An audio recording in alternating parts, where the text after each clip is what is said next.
paz do Senhor, queridos, muito bem-vindos ao estudo de mais uma lição da Escola Dominical. Quero agradecer a sua participação, seus comentários, enfim, a sua presença neste canal é tudo que importa. Nós trabalhamos em benefício de todos os professores, de toda a igreja, para que haja a bênção de Deus sobre os nossos queridos irmãos. Portanto, bem-vindos. Vamos estudar hoje mais uma lição preciosa, importante mesmo, dentro do livro de Esther. A lição de hoje é a de número 11, 11ª lição, com o seguinte tema: a humilhação de Amã e a honra de Mardoqueu. A lição de hoje destaca como uma pessoa exaltada pode sofrer o revés e ser humilhada, bem como também como uma pessoa esquecida e humilhada pode ser rapidamente promovida e exaltada. Os fatos que vão contribuir para a concretização deste notável revés, dessa mudança, foram devidamente ilustrados na experiência de Amã e Mardoqueu. Dificilmente alguém poderia atribuir ao destino a perfeita sincronia e sequência dos eventos que culminaram na queda de Amã e na elevação de Mardoqueu. Vemos que o Deus verdadeiro e invisível estava por detrás de cada detalhe. Sem forçar e sem interferir no livre arbítrio dos personagens da história, Deus faz com que tudo se alinhe com os seus desígnios eternos. A base dessa lição se encontra principalmente no período entre o primeiro e o segundo banquete que a rainha Esther ofereceu para o rei Assuero e para o seu primeiro-ministro Amã. Para entendermos melhor a ação providencial de Deus nos eventos, vamos enumerar alguns pontos fundamentais. Primeiro, Esther, tudo que indica, a princípio, não tinha nenhum plano pré-estabelecido para conduzir aquela situação tão delicada. Está escrito: se eu puder me valer da bondade do rei, se for do seu agrado atender o meu pedido, gostaria de convidar o senhor e Amã para outro banquete que eu vou preparar amanhã para os dois. E aí lhe direi o que eu quero. Esther 5:8. Segundo, Esther procura ganhar tempo na esperança de que algo sobrenatural viesse a acontecer em favor dos judeus. Terceiro, o segundo banquete era a prorrogação final. Se nada acontecesse, dificilmente Esther teria outra chance de intervir eficazmente em favor do seu povo. E 4, este é o melhor de todos, este ponto. Os fatos novos surgiram e foram suficientes para reverter aquela situação de iminente perigo contra o povo de Deus. E é sobre isso que vamos estudar agora. Vamos em frente. Ponto de número 1, o rei se lembra da boa ação de Mardoqueu. Uma noite decisiva. Depois que terminou o primeiro banquete, Amã era a pessoa mais feliz daquele reinado. Porém, sua felicidade só durou até chegar à porta de saída do palácio, porque lá estava Mardoqueu. E bastou vê-lo para que Amã ficasse novamente infeliz. O seu ódio era tão grande que podia anular todos os seus outros privilégios. Quando chegou em casa, relatou exatamente isso para sua esposa Zeres e seus amigos. Aí a mulher dele e todos os amigos deram a seguinte sugestão: mande fazer uma forca de uns 20 metros de altura e amanhã de manhã peça ao rei que mande enforcar Mardoqueu. Então você poderá ir feliz com o rei ao banquete. Amã gostou da ideia e mandou construir a forca. Esther 5:14. A gente fica olhando, estarrecido, como as pessoas acham fácil planejar a morte de outro ser humano. Hoje temos o infanticídio, o feminicídio, as mortes no trânsito, mais de 400 mil mortes no trânsito em acidentes causados pela imprudência, pela ingestão de bebidas alcoólicas. O uso do álcool e de drogas mata mais de 3 milhões de pessoas por ano, diz a Organização Mundial de Saúde. O crime, o terrorismo, a guerra matam milhões todo ano pelo mundo afora. Parece que a maioria das pessoas acham normal isto. Naqueles dias sombrios, Amã, sua família e seus amigos planejaram de forma muito tranquila, muito calculada, matar o judeu Mardoqueu pendurado numa forca de 20 metros de altura. Eles não queriam apenas matar o homem, eles queriam promover um show, uma apresentação pública macabra do poder e do ódio que sentiam por todos os judeus. Amã destilava tanto ódio que mandou construir a forca naquele mesmo dia, bem perto de sua casa. forca ou honra? O texto de Esther 6:1 começa dizendo, naquela mesma noite. Vamos pensar nisso um pouco. Naquela mesma noite havia 4 tipos distintos de pessoas representadas. Primeiro, por Mardoqueu, pelo rei, por Amã e por Deus. Mardoqueu primeiro representa aquelas pessoas que colocam a cabeça no travesseiro e entregam tudo nas mãos de Deus e dormem tranquila. O salmista disse, em paz também me deitarei e dormirei, porque sou tu, Senhor, me faz habitar em segurança. Salmo 4:8. Deus nos convida a confiar nele. Somente aqueles que exercitam a fé perfeita em Deus poderão sobreviver neste mundo de intensas pressões sobre a mente humana. O segundo personagem é o rei. O rei representa aqueles que se encontram cansados com os fardos dessa vida e nem conseguem dormir. O rei estava preocupado com as suas riquezas, com as suas guerras, com seus inimigos. A inquietude domina mais da metade da população do mundo. A Bíblia diz, não estejais inquietos por coisa alguma, antes as vossas petições sejam em tudo conhecidas diante de Deus, pela oração e súplicas, com ação de graças. Filipenses 4:6. O terceiro personagem é Amã. Ele representa aqueles que fazem a sua cama no Sheol. Se subir ao céu, tu aí estás. Se fizeram no Sheol a minha cama, eis que tu ali estás também. Salmo 139, verso 8. O que isto representa? Representa os ímpios que até quando dormem estão pensando no mal. O ímpio maquina contra o justo e contra ele range os dentes. O Senhor se rirá dele, pois vê que vem chegando o seu dia. Os ímpios puxaram da espada e entesaram o arco para derribarem o pobre e necessitado e para matarem-os de reto caminho. Mas a sua espada lhes entrará no coração e os seus arcos se quebrarão. Salmo 37, 12-15. E o quarto personagem aqui é o nosso Deus, o Deus supremo e provedor. Numa das principais praças de Tóquio existe uma enorme estátua de Buda, com os braços cruzados e os olhos fechados. Se ele está dormindo ou meditando, não sabemos. Só sabemos que está com os olhos fechados. A Bíblia, porém, afirma categoricamente que o nosso Deus nunca dorme. Deus está sempre em estado de constante vigília, sempre com os olhos abertos, cuidando daqueles que são seus. A Bíblia diz, eis que não toscanejará, nem dormirá o guarda de Israel. O Senhor é quem te guarda, o Senhor é a tua sombra à tua direita. O sol não te molestará de dia, nem a lua de noite. O Senhor te guardará de todo o mal, Ele guardará a tua alma. O Senhor guardará a tua entrada e a tua saída, desde agora e para sempre. Salmo 121, de 4-8. Essa descrição sobre Deus nos fala do seu intento e constante cuidado por nós. Ele jamais permitirá que sejamos abalados pelos assaltos do maligno. Não sabes, não ouviste que o eterno Deus, o Senhor, o Criador dos confins da terra, nem se cansa, nem se fatiga? Não há esquadrinhação do seu entendimento. Dá vigor ao cansado e multiplica as forças ao que não tem nenhum vigor. Os jovens se cansarão e se fatigarão, e os jovens certamente cairão. Mas os que esperam no Senhor renovarão as suas forças, subirão com asas como águias, correrão e não se cansarão, caminharão e não se fatigarão. Isaías 40, 28-31. Enquanto Mardoqueu dormia naquela noite, 2 pessoas planejavam seu futuro. Amã lhe havia preparado uma morte ignominiosa, Assuero, um dia de honra. Porém, a terceira pessoa, que nunca dorme, também estava ali para conduzi-lo além da honra, à vitória do Deus Todo-Poderoso. Quando tememos a Deus, Ele converte o mal em bem e a maldição em bênção. Porém, o Senhor teu Deus não quis ouvir Balaão. Antes, o Senhor teu Deus trocou em bênção a maldição, porquanto o Senhor teu Deus te amavam. Glória a Deus, Deuteronômio 23:5. 5 anos depois, naquela mesma noite, fugiu o sono do rei, então mandou trazer o livro das memórias, das crônicas, e se leram diante do rei. E achou-se escrito que Mardoqueu tinha dado notícia de Bigtã e de Teres, 2 eunucos do rei, dos da guarda da porta, de que procuraram pôr as mãos sobre o rei Assuero. Então disse o rei, que honra e galardão se deu por isso a Mardoqueu? E os jovens do rei, seus servos, disseram, coisa nenhuma se lhe fez.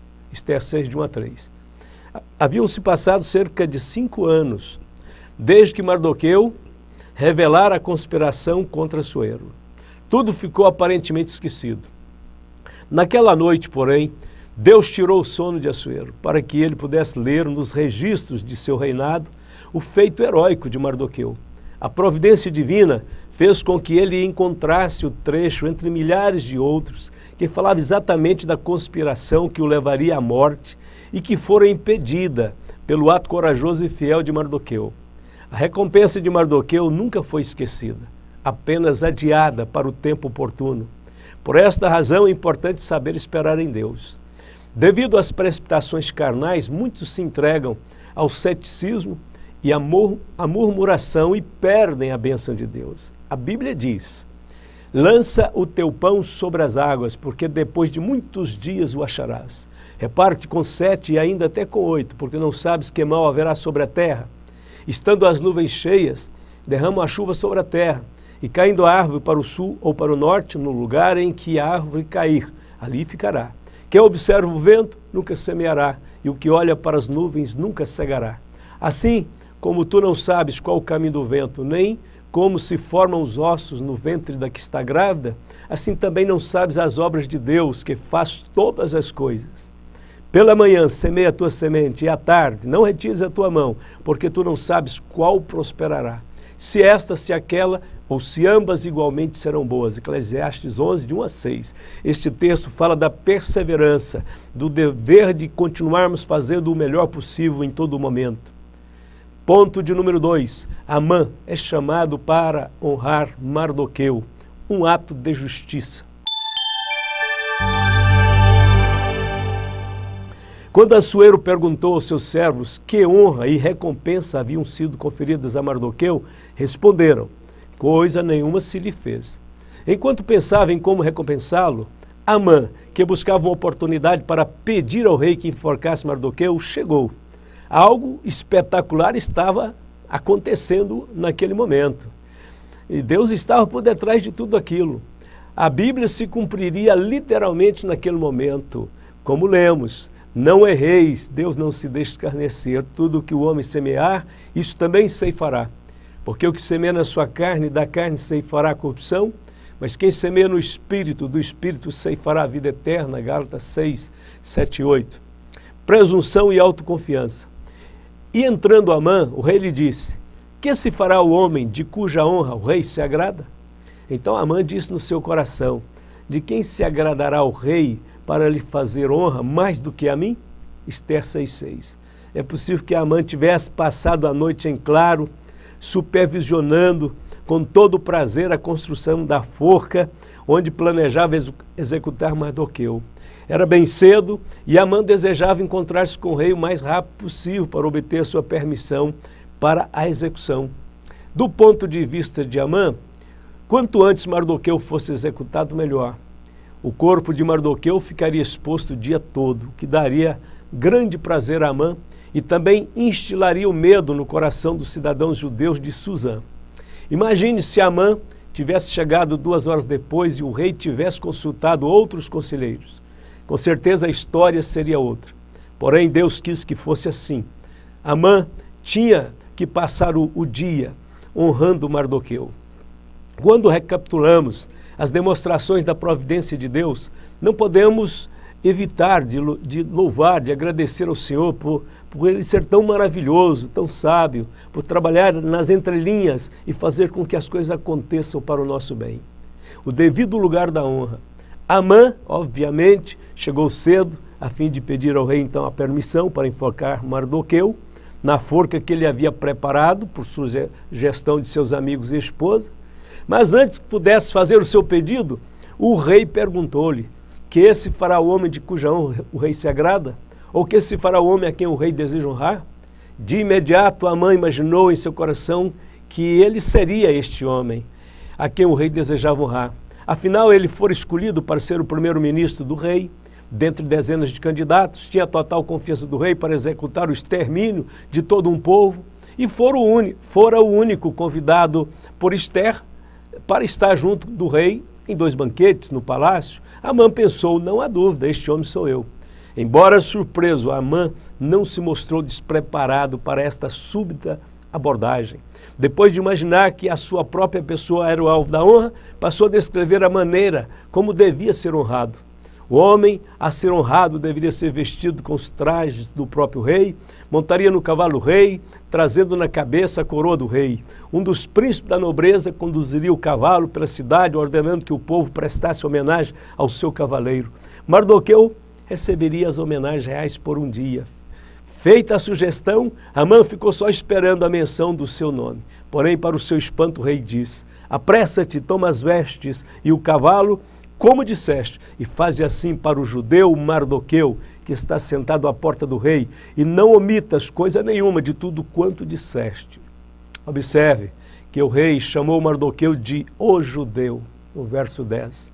Tem-se a impressão de que o rei havia se esquecido completamente de que tinha permitido a Amã publicar um edito para exterminar os judeus. Num dia, o rei é inimigo dos judeus e, algumas semanas depois, homenageia um dos cidadãos judeus mais proeminentes. Esta foi mais uma demonstração de sua instabilidade emocional. O monarca tinha mesmo um caráter duvidoso, confuso, que gerava muita insegurança. De qualquer maneira, ele estava em dívida com Mardoqueu, pois este havia salvado sua vida. Provavelmente o rei já tivesse pensado na tremenda injustiça que cometera contra o povo judeu. Se for assim, este ato de honrar Mardoqueu publicamente ajudaria a acalmar os judeus e daria um pequeno facho de esperança, de luz para eles. Esta foi uma manhã decisiva, isso que importa. O rei havia expedido a ordem para honrar Mardoqueu e Amã teria que executá-la. A Bíblia diz: o Senhor empobrece e enriquece, abaixa e também exalta. Levanta o pobre do pó e deixa o monturo exalto necessitado para o fazer assentar entre os príncipes, para o fazer herdar o trono de glória, porque do Senhor são as colunas da terra, e assentou sobre elas o mundo, segundo Samuel 2, 7 e 8. Ponto de número 3, a síndrome de imperador, a soberba de Amã. Amã queria ter roupa de rei, cavalo de rei, coroa de rei. Suas preferências revelavam que ele tinha uma síndrome. Hoje isso é chamado de síndrome de imperador. As mudanças socioculturais das últimas décadas têm preparado o terreno para o surgimento de uma geração com alguns comportamentos disfuncionais. Isso tem sido verificado principalmente em crianças. Os filhos imperadores escolhem a comida que vai ser feita, onde a família vai passar as férias, o que vai ser visto na televisão, a hora de ir dormir ou realizar outras atividades e assim por diante. Para atingir os seus fins, essas crianças gritam, ameaçam, agridem fisicamente, psicologicamente seus pais. Pode-se dizer que o seu nível de amadurecimento no campo da empatia é subdesenvolvido. Por esta razão, parece ser incapaz de experimentar sentimentos como amor, culpa, perdão e compaixão. Era algo desse tipo que dominava a natureza perversa de Amã. É difícil de imaginar o que passou na mente de Amã quando ele soube que toda aquela honraria seria dada a Mardoqueu. A Bíblia diz: Amã tomou as vestes e o cavalo, vestiu a Mardoqueu e o levou a cavalo pela praça da cidade e a pregou diante dele. Assim se faz a homem a quem o rei deseja honrar. A Bíblia diz que Amã fez tudo exatamente como havia sugerido ao rei. No entanto, sabemos que deve ter sido o fim do mundo para ele. Ficamos pensando, qual foi a sua reação? Será que ele ficou chocado? Será que ele demonstrou abertamente a sua ira, seu ódio, sua decepção? É bem provável que não. Esse tipo de pessoa sabe simular. Não era também costume das pessoas se expressarem livremente diante de um monarca do Oriente. Primeiramente, ele teve que ir à casa de Mardoqueu informando que o rei queria honrá-lo. Teve que levá-lo ao palácio, teve que entregar-lhe as vestes reais, ajudá-lo a vestir, depois montá-lo no cavalo do rei. Amã teve que fazer um verdadeiro desfile depois, proclamando mensagens de elogios a Mardoqueu. Imagine todo esse processo, foi uma tortura para o ódio que ele tinha. E depois de percorrer as ruas da cidade de Suzã, Amã ainda teve que reconduzir o cavalo de volta ao palácio, com Mardoqueu, teve que ajudá-lo a retirar as vestes reais e, finalmente, dar por encerrada aquela cerimônia inesquecível para ambos. Durante quase um dia inteiro, Amã foi oficialmente feito servo de Mardoqueu. Aquilo que Mardoqueu se recusou a fazer para Amã, Amã teve de ordenar que os outros fizessem para ele. E fechando este ponto, perguntamos, de que modo essa homenagem afetou Mardoqueu? Aparentemente, parece não ter afetado em nada. Mardoqueu se comportou o tempo todo como servo. Quando terminou, ele simplesmente voltou para o seu lugar junto à porta e continuou servindo o rei. Este era o seu caráter de servo, humilde. Isso não afetou ele em nada. Ele ficou apenas pasmo, certamente, observando tudo aquilo sem saber o que Deus realmente estava fazendo. A Bíblia diz, depois disso, Mardoqueu voltou para a porta do rei, porém Amã se retirou correndo para casa, angustiado e de cabeça coberta. O aplauso não muda as pessoas verdadeiramente humildes, pois seus valores são mais profundos. Deus pode confiar suas bênçãos aos humildes, pois procuram glorificar somente ao Senhor. A reação de Amã, todavia, foi bem diferente, pois ele foi humilhado, voltou para casa correndo, o mais rápido possível, com a cabeça coberta, como se estivesse pranteando. Essa havia sido a reação, primeiro de Mardoqueu, diante do edito real sobre os judeus. As coisas então começaram a se inverter. Um mau prenúncio. Depois disso, Mardoqueu voltou para a porta do rei, porém Amã se retirou correndo para sua casa, angustiado, cabeça coberta, e contou a Amã, a Zeres, sua mulher, e a todos seus amigos, tudo quanto lhe tinha sucedido. Então seus sábios e Zeres, sua mulher, lhe disseram, se Mardoqueu, diante de quem já começaste a cair, é da semente dos judeus, não prevalecerás contra ele, antes certamente cairás perante ele. Estando eles ainda falando com ele, chegaram os eunucos do rei e se apressaram a levar Amã ao banquete que Ester preparara. Que diferença!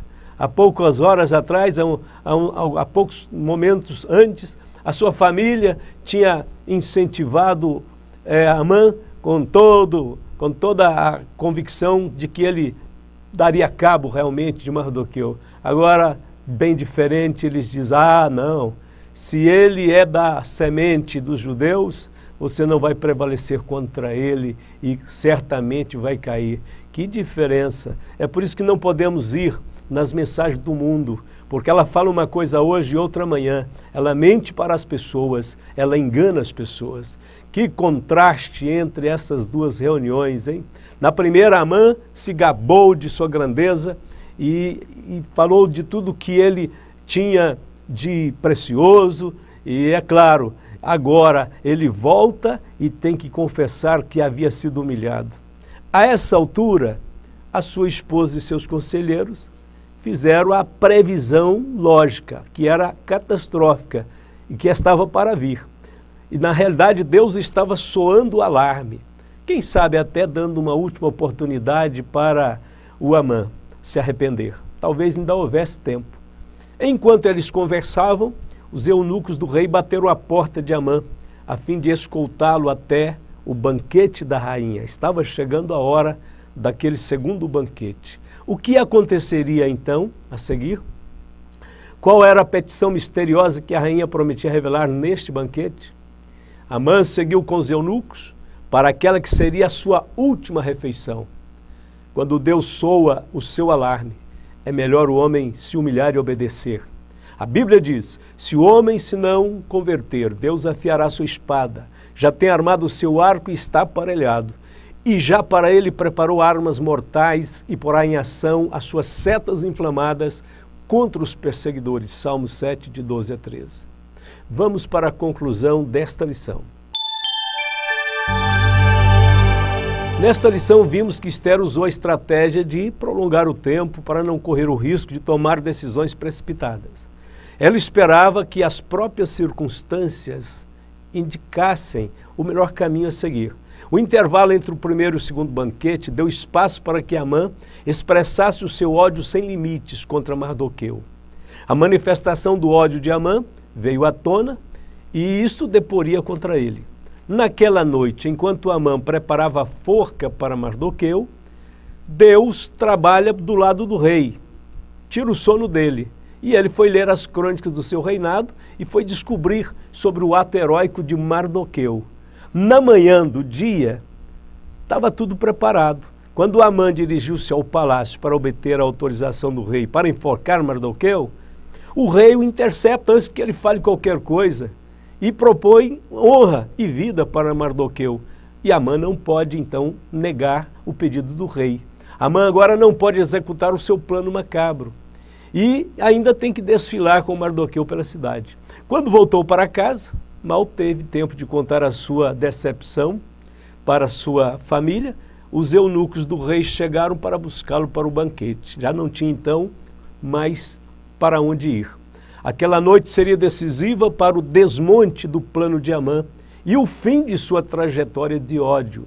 A providência divina continuava guiando Ester para livrar o seu povo do iminente extermínio. Esta é a prova de que Deus está sempre acordado e de olhos abertos sobre o seu povo.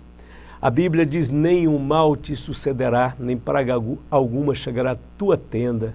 O Senhor tem meios para livrar o seu povo.